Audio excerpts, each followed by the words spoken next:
গণ অভ্যুত্থানের ৯ মাস পরে দাঁড়িয়ে একটা বিষয় স্পষ্ট দেখা যাচ্ছে, সরকারের সঙ্গে একটি নির্দিষ্ট দল বাদ দিয়ে বাকি সকল রাজনৈতিক দল, বাংলাদেশ আর্মি এবং অন্যান্য যেই প্রতিষ্ঠানগুলো আছে সবার সাথে সরকারের একটি চমৎকার দূরত্ব তৈরি হয়েছে। এবং এই দূরত্ব, চমৎকার দূরত্ব, হ্যাঁ চমৎকার দূরত্ব, মানে এত ক্লিয়ার, এত ভিজিবল, এত ভিভিড দূরত্ব অতীতে আমরা অন্য কোনো সরকারের সঙ্গে, হ্যাঁ সরকারের সঙ্গে পাল্টাপাল্টি আমাদের লড়াই হয়েছে, হয়েছে, কিন্তু এত দূরত্ব, সরকার নিজেকে এত বেশি দূরে নিয়ে গেছে রাজনৈতিক দলগুলো থেকে এবং রাজনীতি থেকে, দ্যাট ইজ ভেরি আনফর্চুনেট। আপনি দেখুন, এই যে পদত্যাগের কথাটা উঠলো, আপনি আমাকে একটু সময় দিন, আমাকে এটা মানে গুছিয়ে বলতে আমার একটু সময় লাগবে।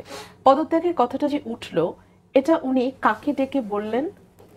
উনি এটা একটি ছোট রাজনৈতিক দল, যে দলটি এখনো নিবন্ধিত হয়নি, যেই দলটি নিজেকে গণ অভ্যুত্থানের প্রধান শক্তি হিসেবে দাবি করে, সেই দলের প্রধান নাহিদ ইসলামকে ডেকে বলল।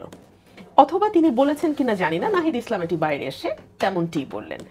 এই ধরনের অফিসিয়াল মিটিংয়ে রাষ্ট্রের টপ কিংবা তিন বাহিনীর টপ তারা যখন কোনো কথা কোনো মিটিংয়ে বলেন, সেই মিটিংয়ের কতটুকু কথা বাইরে যাবে, কতটুকু যাবে না, কতটুকু গণমাধ্যমে আসবে, কতটুকু আসবে না, সেটাই ঘরের ভেতর যারা থাকেন তারাই সিদ্ধান্ত নেন।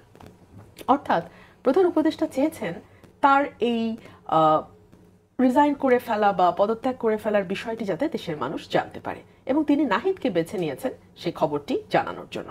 গণমাধ্যমে আমরা দেখলাম যেদিন নাহিদ এই কথাটি বাইরে এসে বললেন, সেদিনই বিএনপি 4 দফা প্রধান উপদেষ্টার কাছে সময় চেয়েছে, সময় পায়নি। জামায়াতে ইসলাম সময় চেয়েছে, জামায়াতে ইসলামকেও দেখা দেয়া হয়নি, কথাও বলা হয়নি, কিন্তু বলা হলো এনসিপির সঙ্গে। সো এই যে দূরত্বের প্রশ্নটা বারবার আসছে না, দূরত্বের একটা এক্সাম্পল আমি এখানে আপনাকে দিলাম। এখন প্রশ্ন আসতে পারে, উনি কেন রিজাইন করতে চাইলেন? কোনো পলিটিক্যাল পার্টি তো ওনার রেজিগনেশন চায়নি, যেটা শিশির মনির বলছিলেন যে কোনো দল তো রেজিগনেশন চায় না। হ্যাঁ অ্যাবসলিউটলি কোনো দল চায়নি। উনি কেন বললেন? এর কয়েকটা কারণ হতে পারে। এক হতে পারে উনি ওনার অসাধারণ ব্যর্থতা অনুভব করতে পেরেছেন।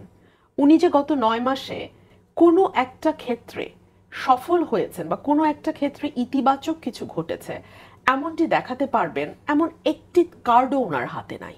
একমাত্র অর্থনীতি উনি কিছুটা গর্ব করেন। আজকে ডয়েশে ভ্যালে রিপোর্ট দেখছিলাম, রমজানে দ্রব্যমূল্য আগের চেয়ে কন্ট্রোল ছিল, সেটাও দাবি করে সরকার।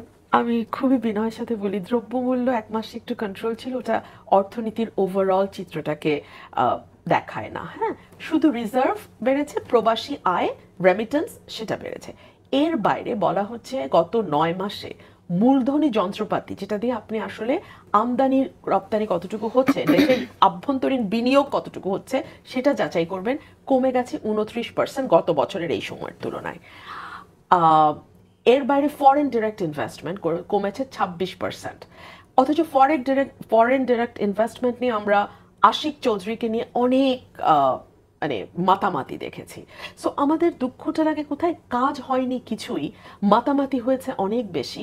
এই ফাঁপা আওয়াজ বা ফাঁপা বেলুনগুলো কিন্তু মানুষ বুঝতে পারে। আর প্রধান উপদেষ্টা যেহেতু অত্যন্ত বুদ্ধিমান, তিনি ডেফিনেটলি খুব ভালো বুঝেছেন। হ্যাঁ, ওনার ব্যক্তিগত কিছু লাভ হয়েছে। ফর এক্সাম্পল, ওনার মামলাগুলো উঠে গেছে, উনি কয়েকশো কোটি টাকা বোধহয় না, নাকি 66 কোটি টাকা ওনার কর মওকুফ হয়ে গেছে। উনি গ্রামীণ বিশ্ববিদ্যালয় তৈরি করতে পেরেছেন, গ্রামীণ ব্যাংকে সরকারের শেয়ার 25% থেকে 10%-এ নামিয়ে আনতে পেরেছেন। আমি জানি আপনাকে দেখলে মনে হচ্ছে আপনি একটু অস্বস্তি বোধ করছেন। এই অস্বস্তি প্রধান উপদেষ্টারও সম্ভবত হয়েছে, যে এত নেগেটিভ, এত নেগেটিভ, এত নেগেটিভ।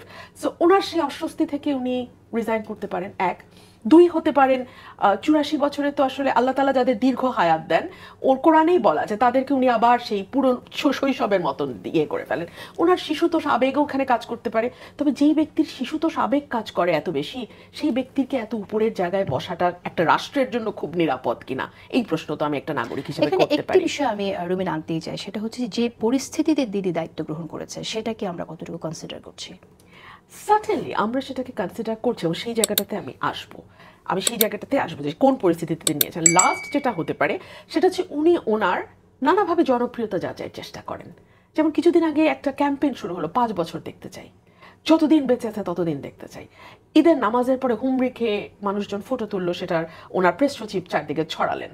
ওনার উপদেষ্টার, আমি দীর্ঘ বলবো না, নামগুলো শুধু বলি, ধর্ম উপদেষ্টা, নারী উপদেষ্টা ফরিদা ইয়াসমিন, উনি কি নারী উপদেষ্টাই তো বোধহয়, ফরিদা আক্তার, মৎস্য আচ্ছা উনি, তারপরে আপনার স্বরাষ্ট্র, তারপরে আপনার মানে এরা মানে একজনের পর একজন উপদেষ্টারা দাবি করলেন যে মানুষ তাদেরকে দেখতে চায়।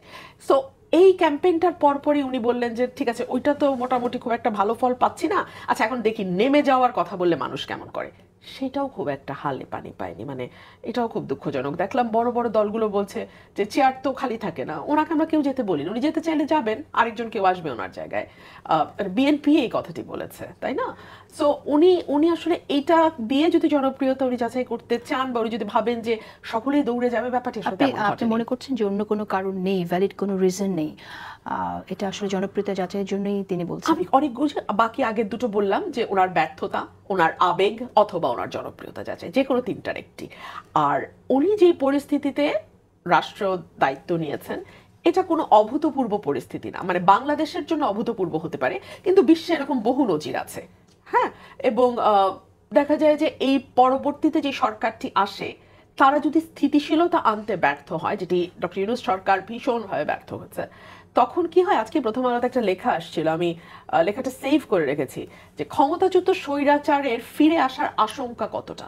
বলা হচ্ছে 1970 থেকে 2024 এই 54 বছরে 91 জন স্বৈর শাসকের পতন হয়েছে, তার মধ্যে 19% আবার ফিরে আসতে পেরেছে। দুতার্তের ফ্যামিলি ফিরে এসছে, ও মার্কোসের ফ্যামিলি এসছে, সো আবার রাজাপাকসে আমাদের শ্রীলঙ্কার পাশে ফিরে এসছে। কেন ফিরে আসে তার প্রথম রিজনিংটাই দেওয়া হয়েছে, যদি সরকার, পরবর্তী সরকার স্থিতিশীলতা আনতে ব্যর্থ হয়, যদি একটা বেটার লিডারশিপ দিতে ব্যর্থ হয়, যদি আমরা একটা বিকল্প ভালো শাসন ব্যবস্থা দিতে না পারি, তখন পতিত স্বৈরাচাররা ফিরে আসে। এ কারণেই কিন্তু বড় দলগুলো বারবার এই আশঙ্কা প্রকাশ করছে যে আপনার ব্যর্থতা কেবলমাত্র আপনাকে ডোবাবে না, পুরো দেশকে ডোবাবে এবং স্বৈরাচারকে ফিরে আনতে সাহায্য করবে।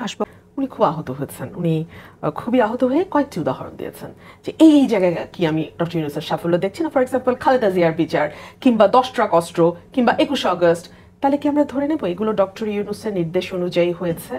যদি তাই হয়ে থাকে তাহলে বাংলাদেশের যে সেপারেশন অফ পাওয়ারের জন্য আমরা এত লড়াই করেছি সেটার কি অবস্থা দাঁড়ালো? হ্যাঁ, কোর্ট যখন শেখ হাসিনা জেনারেল সেক্রেটারি কেন এখনো যাই হোক, তো ওনার আপনাদের নিবন্ধনটা কি হচ্ছে কোর্টের থেকে? এই তো রায়ের জন্য আছে, রায়ের জন্য আছে, আচ্ছা আচ্ছা, 9 মাস হয়ে গেছে। যাই হোক, তো আমার ভাই খুবই উত্তেজিত হয়েছে, কেন আমি ওনার ব্যর্থতা নিয়ে বললাম, আমি আপনার সেটা জবাব দেব। এবং সিলেটের বন্দর দিয়ে যাওয়া আসা সরাসরি হচ্ছে এয়ারপোর্ট ইউজ করে, বিকজ উপায় নাই তো, ভারত তো বন্ধ করে দিয়েছে, এখন তো সিলেট, চট্টগ্রাম সব এয়ারপোর্টই আমাদের আস্তে আস্তে ইউজ করতে হবে। বাট দ্য থিং ইজ, বিশ্বব্যাংক ফোরকাস্ট করছে যে বাংলাদেশের 54 বছরের হিস্ট্রিতে সবচেয়ে কম জিডিপির প্রবৃদ্ধি হবে এই বছর, 3.3। এবং আমদানি রপ্তানির যে কথাটি আমি বলেছিলাম ওটা আমি রিপিট করব না, ওটা আমার কথা আগের সেগমেন্টে আমি বলে দিয়েছি। একটা 26% কমেছে ফরেন ডিরেক্ট ইনভেস্টমেন্ট, আর 29% কমেছে internal investment. So failure is so vivid, so loud and so clear যে এটা নিয়ে আসলে দ্বিতীয়বার কথা বলাটা ভেস্টেড ইন্টারেস্ট ছাড়া এটা মানে কাউন্টার দেওয়ার আসলে আর কোনো কারণ আছে বলে আমার মনে হয় না। এবং আপনি লক্ষ্য করুন, সরকারের সদিচ্ছা নিয়ে যদি আমরা আলাপ করি, বিএনপি একটা কথাই বলেছে যে আমরা একটা রোড ম্যাপ চাই, এবং বিএনপি স্পষ্ট করেছে যে গত 15 বছরে এই সরকারের হাতে, মানে বিগত সরকারের হাতে, আওয়ামী লীগ ফ্যাসিস্টের হাতে সবচেয়ে নির্যাতিত দল বিএনপি। সুতরাং বিচার নিয়ে বিএনপি যদি আসে কিংবা অন্য কোনো বিরোধী দলও যদি ক্ষমতায় আসে, যেই আসুক, আওয়ামী লীগের বিচার নিয়ে চিন্তা করার কোনো কারণ আছে বলে মনে হয় না। আর এক একটা বিচার, বিচার বলতে আসলে আপনি কি বোঝেন? এফআইআর দায়ের করা, চার্জশিট আসা, নিম্ন আদালতের রায়, হাইকোর্টের রায়, উচ্চ আদালতের রায়, রিভিউ, কোনটা? আপনি যদি কমপ্লিট বিচার শেষ করার কথা বলেন তাহলে আগামী 50 বছরেও বাংলাদেশে নির্বাচন হবে না। আর বিচারের মধ্যে আপনি কাদেরকে আনবেন? আপনি তো সকলকে দেশ থেকে পালিয়ে যেতে দিয়েছেন। রাঘব বোয়াল যারা ছিল, এবং বিশেষ করে গণ অভ্যুত্থানের সময় যাদেরকে আমরা সব সময় দেখেছি, সেটা শিক্ষামন্ত্রী হোক, সেটা তথ্যমন্ত্রী হোক, সেটা ওবায়দুল কাদের সাধারণ সম্পাদক হোক, আর হাসিনা তো হাসিনাই, তো যাদেরকে আমরা এত দেখলাম তাদের কাউকে কিন্তু আর পাওয়া গেল না। এবং last but not the least, আমাদের কি রাষ্ট্রপতি আব্দুল হামিদ পর্যন্ত পালিয়ে যেতে পারলেন, কিন্তু আমরা তাদেরকে ধরে আনার কোনো, মানে এই সরকার ব্যর্থ হলো আর কি, কাউকে ধরতে পারলো না। আচ্ছা। বিচার তো বহু পরের কথা। সংস্কার, এই যে ছোট সংস্কার, বড় সংস্কার, মেজ সংস্কার, অনেক রকম কথা বলছে, কোনটা ছোট কোনটা বড়, কোনটার জন্য কবে, এই কথাটাও তো স্পষ্ট করছে না। শেষ পর্যন্ত 6টি কমিশন রিপোর্ট দিয়েছে, সেই রিপোর্টগুলোর ব্যাপারে ইভেন কনস্টিটিউশন কমিশন যে রিপোর্ট দিয়েছে, যেটা সবচেয়ে বেশি আর্গুমেন্টেড কমিশন, সেইখানে বিভিন্ন দল তাদের মতামত জানিয়েছে। কোন কোন জায়গায় তো সব দল একমত হয়েছে, কোন কোন 5টা 10টা, সেগুলো বাস্তবায়নের পথে তো সরকার জানিয়ে দেবে। এবং এই যে আজকে বিএনপি গেল মিটিং করতে, আজকেও কিন্তু রোড ম্যাপ পেল না সরকার, কোনো রকম কোনো ধারণাও দিল না যে কবে মধ্যে নির্বাচন হতে পারে।